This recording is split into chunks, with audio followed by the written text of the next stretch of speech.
kamas, tayo nga sa Tianggian ng Manok. Nakikita ko sa inyo yung mga kaganapan sa Tianggian ng Manok. Yan, dumagsama na kayo dito sa Baliwag. Oh. Mga nagtatanong dyan, tapat lang tayo ng SM Baliwag, mga kamas, along the highway.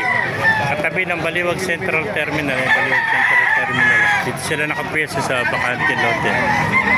Yan, sa mga nagtatanong dyan, every Wednesday, Saturday, Tianggian ng mga hayop dito, mga kamas. Ang ganda naman ako. Eh baka kaibigan, magkano nalis? Ha? 1.8 lang ito. Yan, talagang 1.8. May manok ka na. Yeah, 1.8. Eh, vlog natin manok mo eh. Bagong dating oh. Magkano nalis? Tagalog, 150. Ha?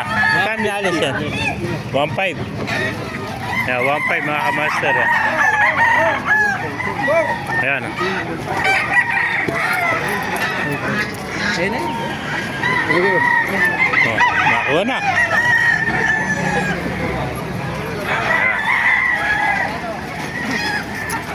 Ayan, mga kamaster, oh. Pakita ko sa inyo, may mga mobile dito dumadaan, kaya bawal magdala dito ng mga nakaw ng manok. Kaya may nagpapatulog kasi mga mobile dito. Sinasabi nila na mga nakaw yung manok dito, hindi totoo yun. Oh.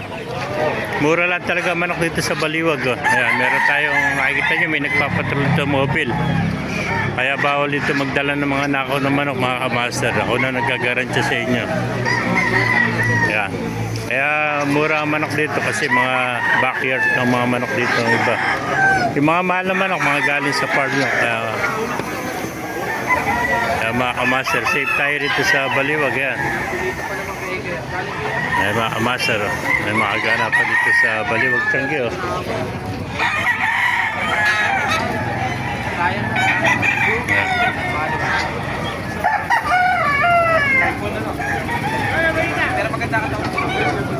Masarap. Naghanap pa dito sa Baliwag.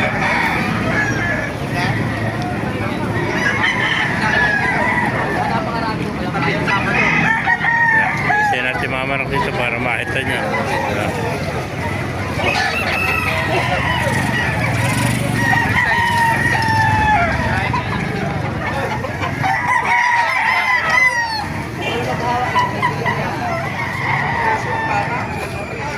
Dumagsama na kayo dito sa Baliwag. Oh.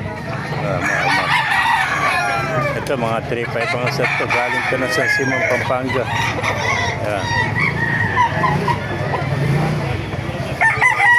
Pero mga SBR naman ito mga kamaster.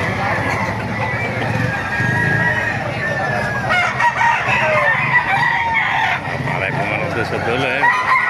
Dumagsama na kayo dito sa Baliwag. Oh. Mga master, kung naibigyan niyo ating video, pakilike, share lang, pakipala, mabuhay tayo lang.